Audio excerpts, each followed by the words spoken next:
Greetings to the great and most enduring people of Africa, and greetings to the people of goodwill all over the world. I mean, it is heartwarming to note that um, the Economic Community of West African States, ECOWAS, could not implement or enforce its violent military campaign against the good people of Niger Republic. Of course, the ECOWAS Treaty of about 1964 and subsequent reviews, say of about 1999 and 2001, including the protocols,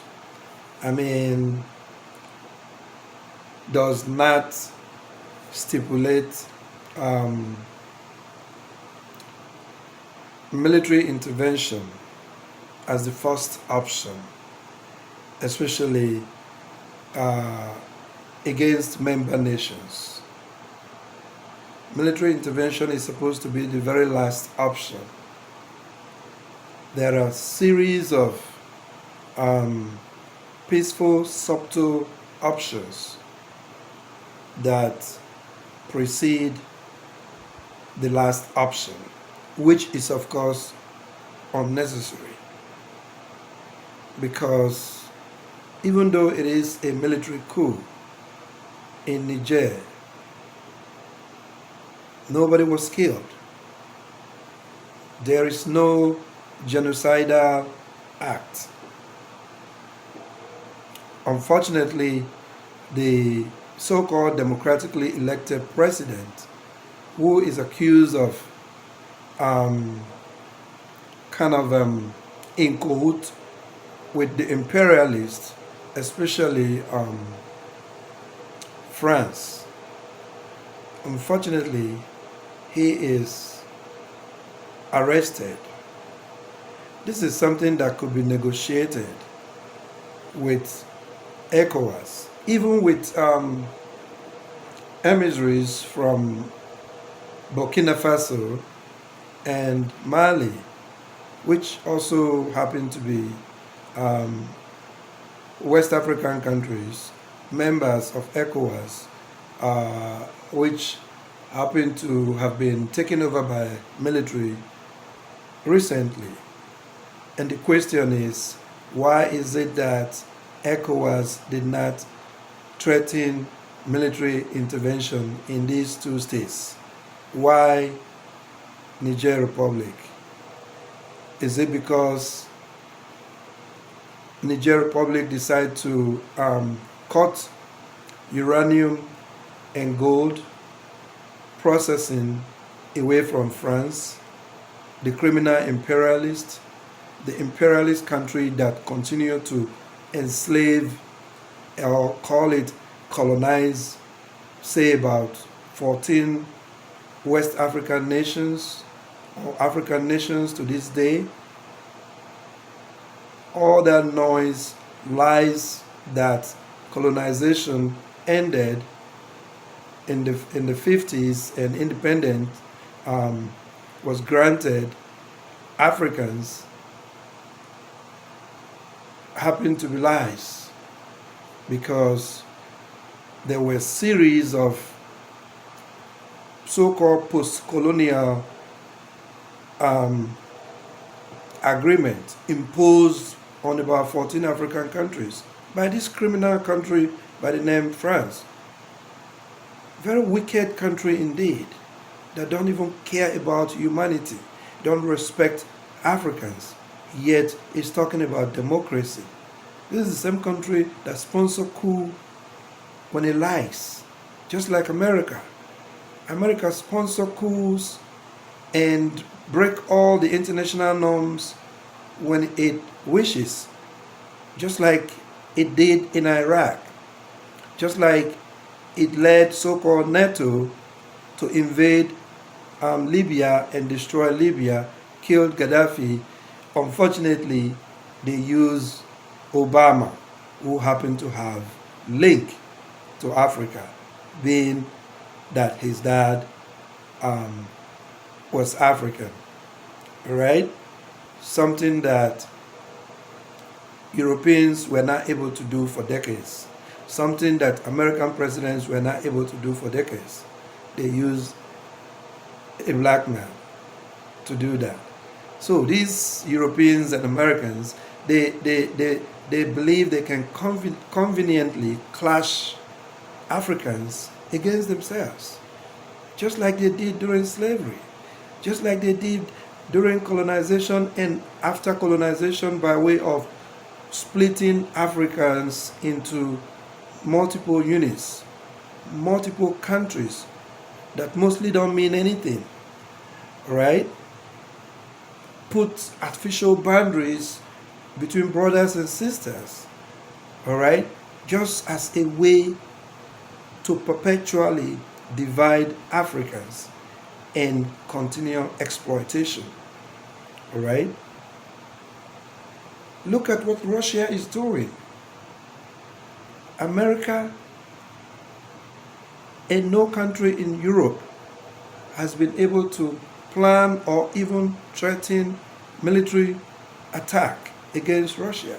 Yet Russia violated all the international norms, violated all the laws in the books, and criminally invaded Ukraine. The war is, of course, going on.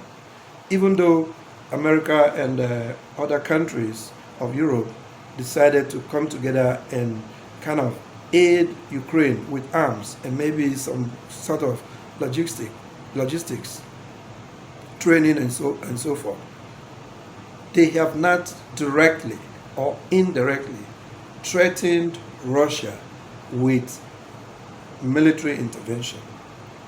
Not at all.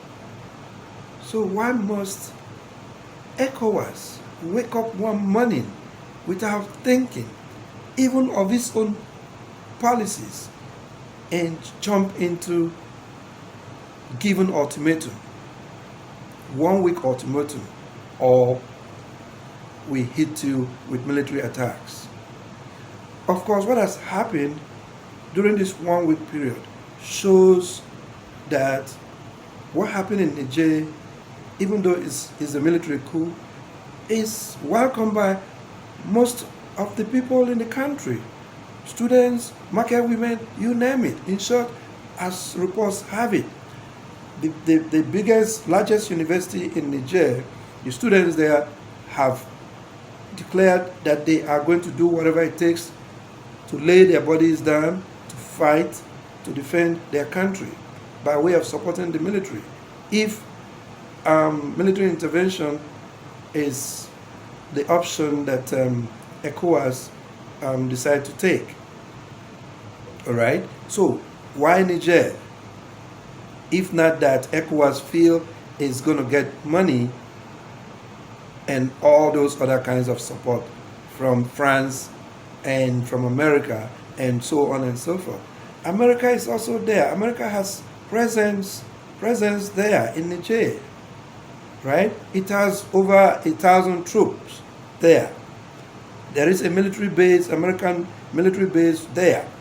All of them focusing on uranium, gold, and other resources within Niger Republic and the surrounding countries in West Africa and other parts of Africa. So, ECOWAS has been able to show to the world that it cannot even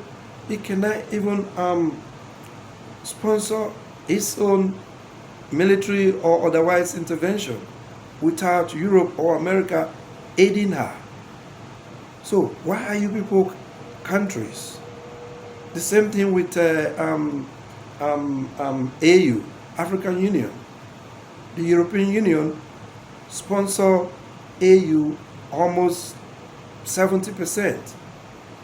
So why are you people, you so-called African rulers, why are you people even in charge of African countries? Why is it difficult to agree to unite and form one indivisible, formidable, knowledgeable, and strong, powerful, ingenious African government that care about the people? Why? Why can't we form a united front and be able to add value to our resources, process our resources to develop at our own pace, and not because America say this or that, not because France say this or that, not because European Union say this or that, right? Why can't we do that? It's not like we don't have the intellect. We have the people to do that. It is because of your own bad governance in Africa that make Africa look like a place where people cannot go to school and succeed. But even despite all the challenges, people are still going to school in Africa and succeeding. All right?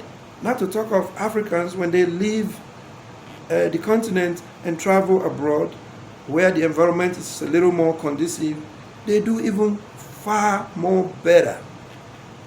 All right? No one group in this world is smarter than Africans.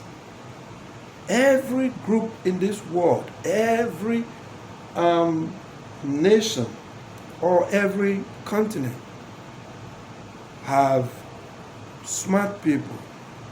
All that matters in life is people having the opportunity to try and succeed. All right? That's all that matters. Those who came before us, those who fought even during the colonial era or before then to keep what we have of Africa today, they even appear smarter than most of these leaders today. All the leaders today are concerned about is to steal the Commonwealth, to steal what belongs to everybody, to siphon the resources of the people, become super rich, and hide the money in foreign countries, in America, in Europe, and all of that. So why can't we take care of ourselves? And then you see Nigerians who have been able to cut France out of their system. Instead of you to support them, praise them, something I was even wondering, why is it that these francophone, so-called francophone countries in Africa, why is it that they've not been able to cut away from France? Why? And even if France take them to the international court, they don't even have to obey the international court. The international court has been there all this while when France has been exploiting Africans. You know? So you ignore the international court. It's of no use in the first place, just like the United Nations. That's where Russia is. Russia is one of the five permanent members of the UN Security Council. These are the 5 member states which remote control, manipulate the world. All right?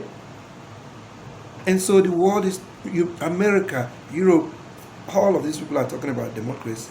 Yet, they don't care about democracy.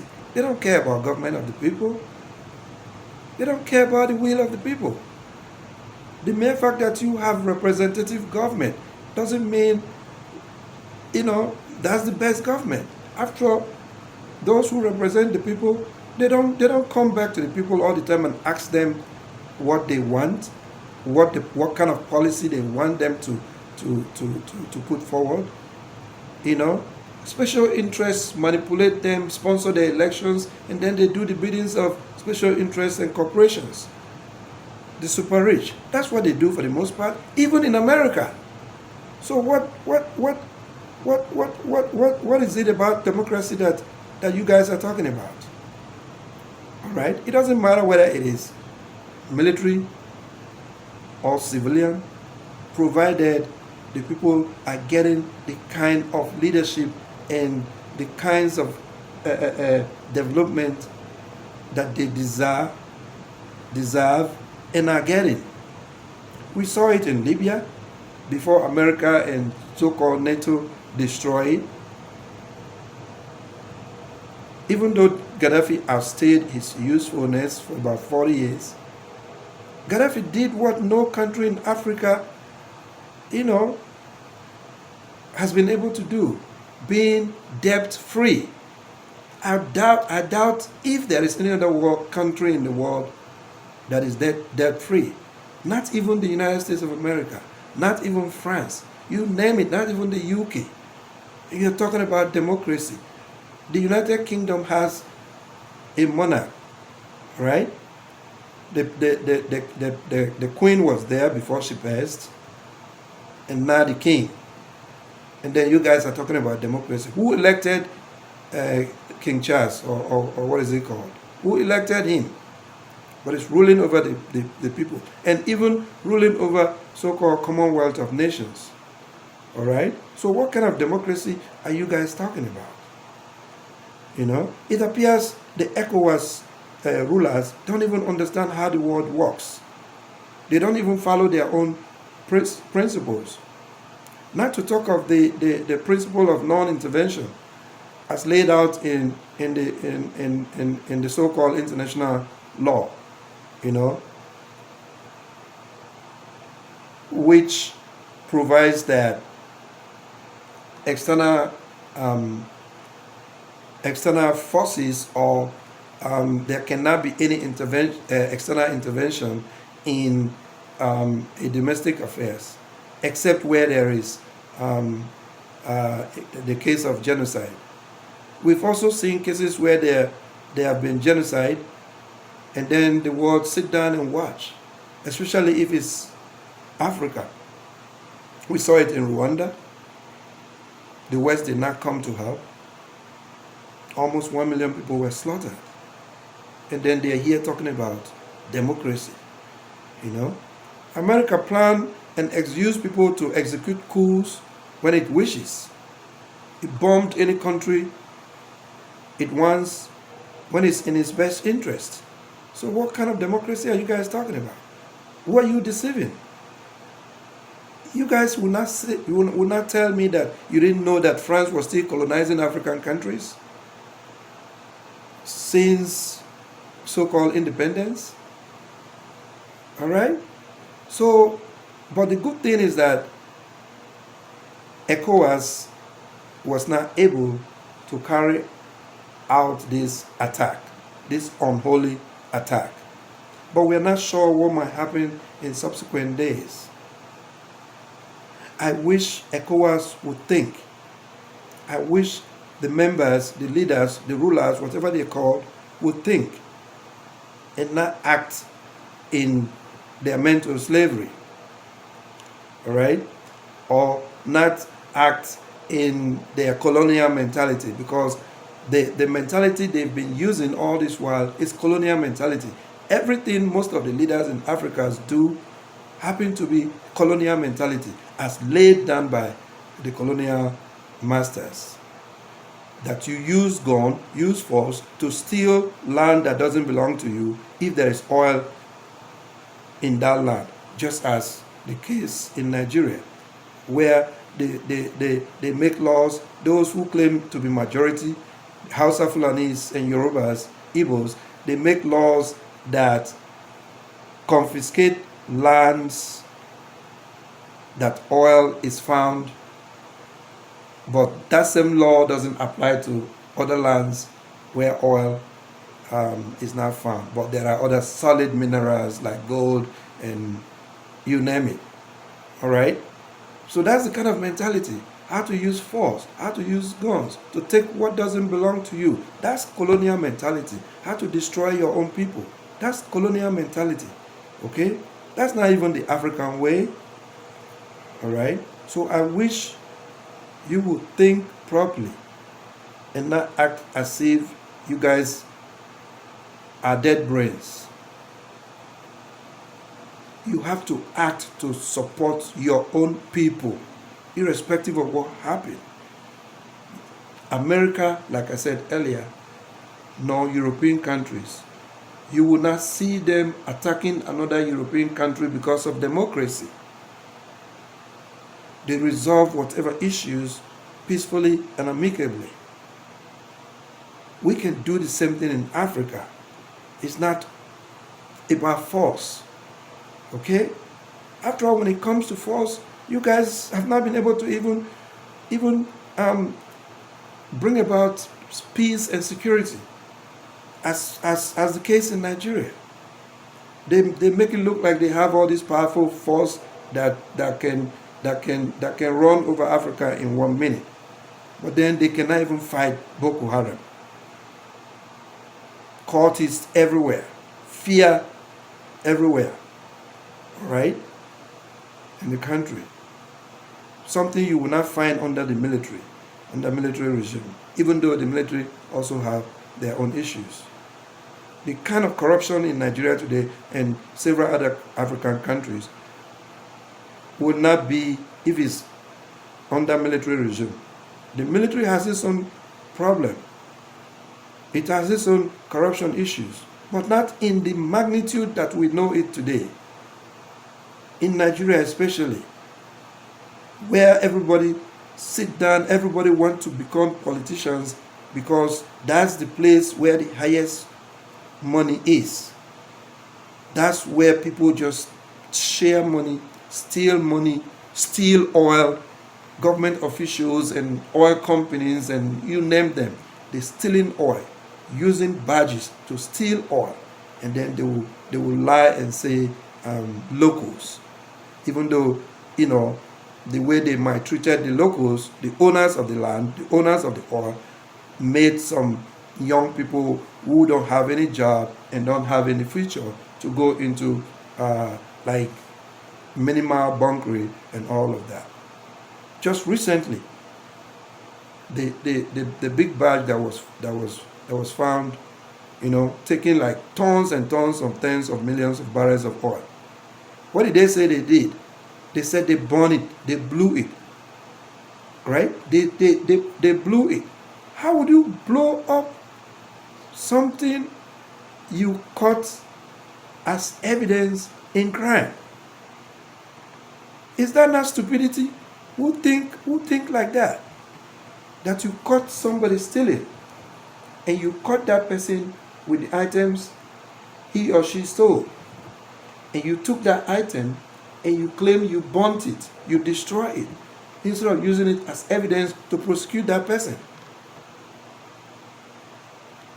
I don't think what they're saying is true, because all these people, so-called business people, big people, rich people, all of that politicians, they're all criminals in this same business, oil business. Nobody has ever become like real super rich in Nigeria without having something to do with oil. Of course, it is oil that fuel all the money in Nigeria. Okay? So, but to make a long story short, ECOWAS, please think. Think as human beings. Think as Africans. Think. Let us show the world that we can do our own thing our own way. America must not define what democracy is, and it does what it wants when it's in its best interest, just like France is doing, just like UK does, and several other countries. All right? And so I really wish ECOWAS will understand and make peace, find a way to resolve this matter amicably. It is the will of the people that the military intervened in Niger. We can see it. What we are seeing on TV is real. It's not a movie.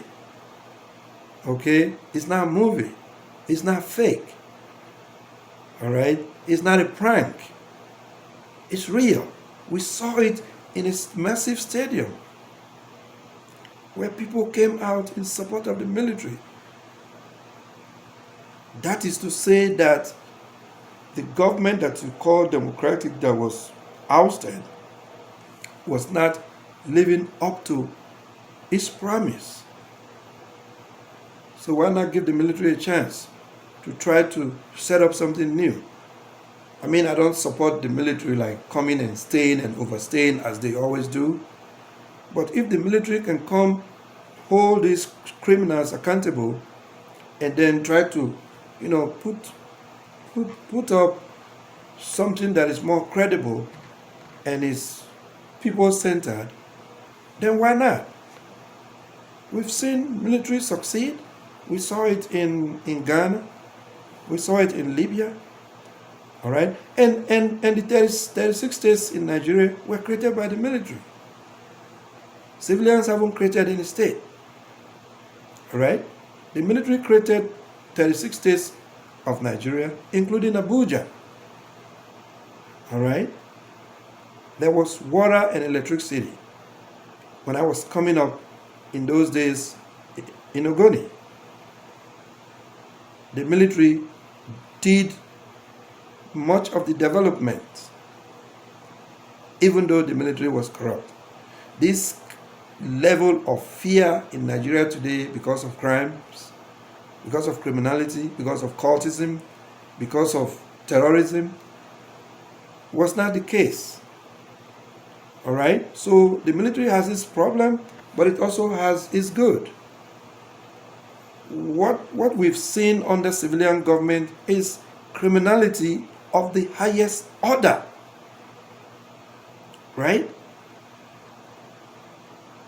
Political thieves, criminals, real criminals.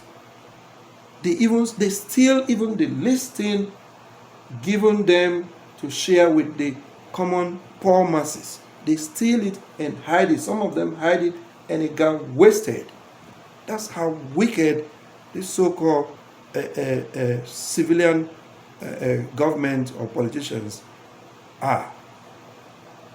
So, it must not be a one-size-fits-all. America must not define everything and does whatever it likes. No. This is the same people who enslaved us. Right? This is the same people who colonized us and are still colonizing some of us. And they turn around, even in the 21st century, to tell us how to live. They are even imposing their culture on us. Cultural imperialism. All right? So why can't we do our own thing our own way, according to our culture? Why can't we stand up as leaders of Africa? Why can't we take the kind of stand that Dr. William Ruto of Kenya is taking? He understands how the world works. He's not only calling for the dismantling of international financial systems that doesn't work for Africa, that were created when African states were not even in existence. But he's profiling solutions. He is thinking before he speaks, before he acts. And so, nothing is perfect in this world. But we have to act African. We have to act in unity. We have to find a way to form a formidable government. All right? A government of the people that focuses on the need of the people, that put the people's need first. It is supposed to be national interest first. That's not the case in Africa. It is the interest of the so-called political rulers first. They don't even care about the people. But in other parts of the world, it's national interest first. And national interest means the people's interest. Even though it's not perfect there in the West. It's not perfect in America. We have homelessness almost everywhere. You know, we have crimes, you know, we have killings almost everywhere, to the extent that little children in schools, elementary schools, nursery schools, appear to be targets. And the so-called lawmakers, they don't care. They don't want to even make laws that would change how guns are bought, are purchased, just because they are dancing to the tune of special interests, the gun lobbies, and all of that. So it's not perfect anywhere. Okay? So ECOWAS, please, you must permit me if I'm a little bit emotional in this case, but just think clearly. Okay? Think clearly. Support Nigerians. Support any so-called Francophone countries, the country of Francophone that want to cut the French off. In short, it should be the job, the responsibility of ECOWAS to work in collaboration with these African countries to help them cut away from France and stay on their own. Why should they be paying taxes to France? Post-colonial, so-called post-colonial taxes. Why? Why should they be paying almost more than half of their earnings into the French central bank? And then the French will use the money as loan with high interest and, you know, and give them their own money, their own resources. You name it. Tell me why Congo should be seen as a poor country. Tell me, if Congo should strike now or snap, the cell phone industry will be in trouble because of quoting.